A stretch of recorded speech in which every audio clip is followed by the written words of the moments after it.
नमस्कार दोस्तों। आज की इस वीडियो में हम आपके लिए संकट हरनी छठ माता की एक पावन कथा लेकर आए हैं। बहुत समय पहले की बात है। एक गांव में एक बुढ़िया अम्मा रहती थी।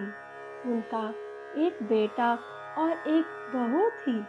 बूढ़ी अम्मा छठ माता की परम भक्त थी और हर साल छठ का पर्व पूरे श्रद्धा और भक्ति भाव से किया करती थी। परंतु बहू नए और आधुनिक विचारों वाली थी। वह पूजा पाठ में विश्वास नहीं करती थी। एक बार बूढ़ी अम्मा छठ पर्व करने की तैयारी कर रही थी। तब बूढ़ी अम्मा की बहू उन पर हंसते हुए बोली कि अम्मा, दुनिया कहाँ से कहाँ चली गई। लोग आसमान को छू रहे हैं और आप अभी भी इन्हीं अंधविश्वास में फंसी हो। पढ़ी लिखी बहू का छठ मैया की परम भक्त बूढ़ी अम्मा पर कोई असर नहीं हुआ। बहू फिर बोली, अम्मा, ये सब बेकार की बातें हैं। इस उम्र में 3 दिन तक भूखी रहोगी तो खुद पर ही मुसीबत लाओगी।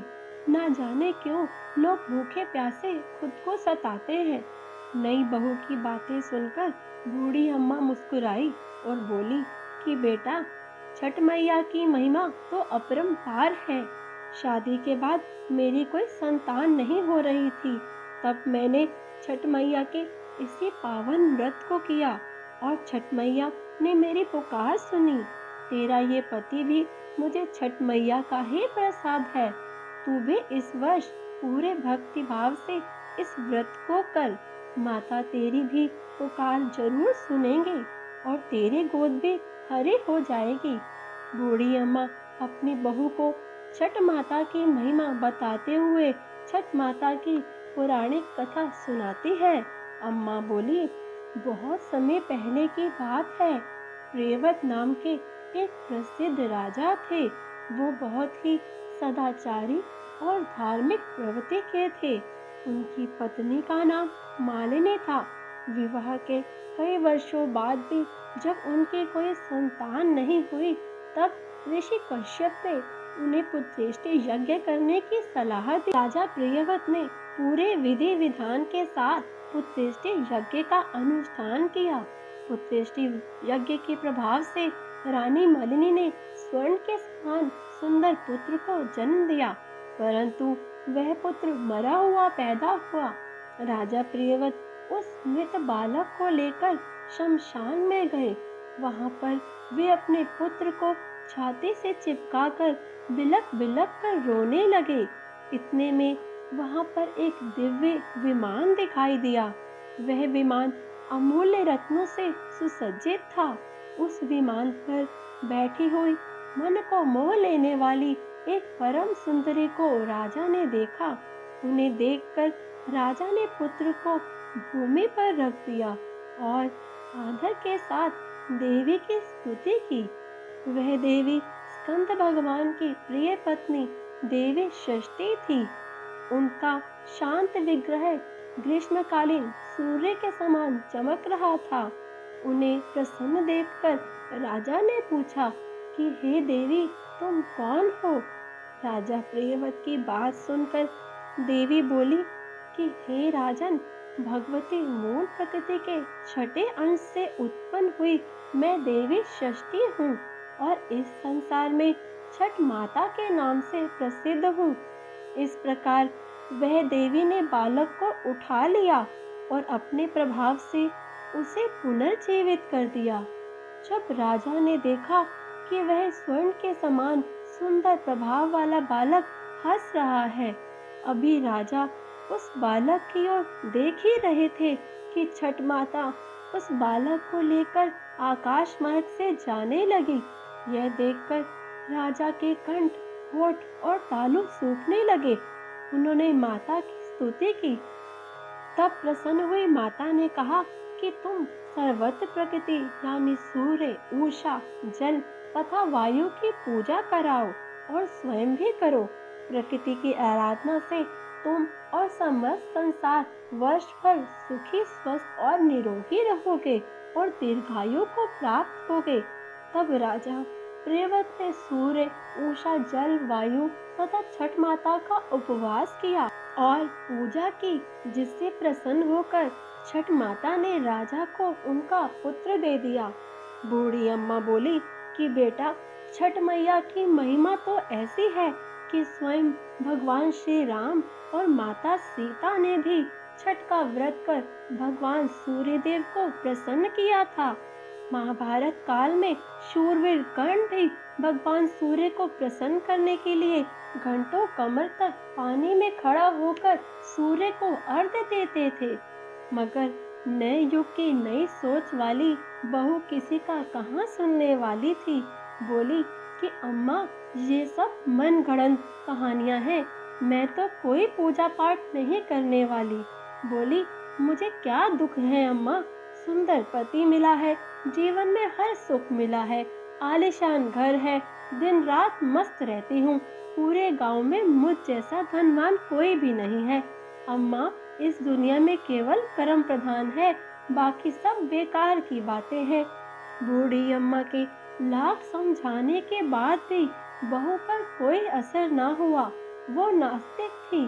इतने में बूढ़ी अम्मा का बेटा वहां आया। वो भी अपनी पत्नी को समझाते हुए बोला कि देखो, देवी देवता के प्रति अहंकार ठीक नहीं है। तुम भी व्रत करने में माता जी का सहयोग करो। पर उस पर अपने पति की बातों का भी कुछ असर नहीं हुआ। फिर वह बोला कि ठीक है, तुम्हें पूजा पाठ नहीं करना है तो मत करो, तुम झगड़ा मत करो, तुम जाकर तैयार हो जाओ, छठ माता के घाट पर जाने का समय हो गया है। बहू बिना रुचि के उनके साथ घाट पर जाती है, लेकिन वहाँ पूजा करने के बजाय वह मेला घूमने में लग जाती है। कुछ देर बाद उसका पति उसे वहां ना पाकर ढूंढने लगता है, तो वह हलवाई के पास स्वादिष्ट पकवानों का मजा लेती नजर आती है। पति उसे कहता है कि अरे, तुम यहाँ तक आई हो तो कुछ देर माँ के साथ बैठो। वह झुंझलाकर बोली, मैं पूजा पाठ में नहीं बैठने वाली, मैं तो मेला घूमूंगी और जम के खाऊंगी पीऊंगी, आप ही करो ये पूजा पाठ। पति वहां से चला जाता है और स्नान करने को जैसे ही वो डुबकी लगाता है, डुबकी लगाते ही वो डूब जाता है और जोर जोर से चीखने लगता है, लेकिन किसी को भी उसकी आवाज नहीं आती। जैसे ही बूढ़ी अम्मा को पता चलता है कि उसका बेटा डूब गया, वह जोर जोर से रोने लगती है और छठी मैया से बोली, माँ, मुझसे तेरी भक्ति में कौन सी कमी रह गई जो तूने मेरी गोद सूनी कर दी। बोलो माँ, हमसे ऐसी कौन सी भूल हो गई, हम तो घाट पर तुम्हारी पूजा करने आए थे, तुमने तो हमारी दुनिया ही उजाड़ दी। माँ, यदि मुझसे जाने या अनजाने कोई भूल हुई हो तो उसकी सजा मेरे बेटे को मत दो माँ। ऐसा कहकर बूढ़ी अम्मा जोर जोर से रोने लगी। उधर बहू को जब यह पता चलता है कि घाट पर एक व्यक्ति डूब गया है, सुनकर बहू दौड़ी दौड़ी आती है और देखती है कि उसकी सास रो रही है और उसका पति डूब गया है, तो उसे सदमा लग जाता है। वह जोर जोर से चीखते हुए बूढ़ी अम्मा से कहती है, अम्मा, मैंने तो पहले ही कहा था कि छठ के चक्कर में मत पड़ो, सब ढोंग है। तुम्हारे इसी अंधविश्वास के चक्कर में मेरा पति मुझसे दूर चला गया है।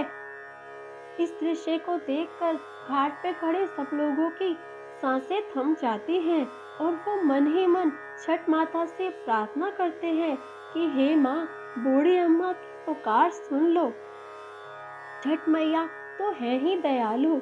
माता कभी भी अपने भक्तों को निराश नहीं करती, कभी उन्हें बेसहारा और उदास नहीं छोड़ती। इधर पुत्र वियोग में बूढ़ी अम्मा जैसे ही नदी में अपनी जान देने लगती है, तभी नदी में एक लहर उठती है और उसी लहर में बूढ़ी अम्मा का बेटा किनारे पर आ जाता है।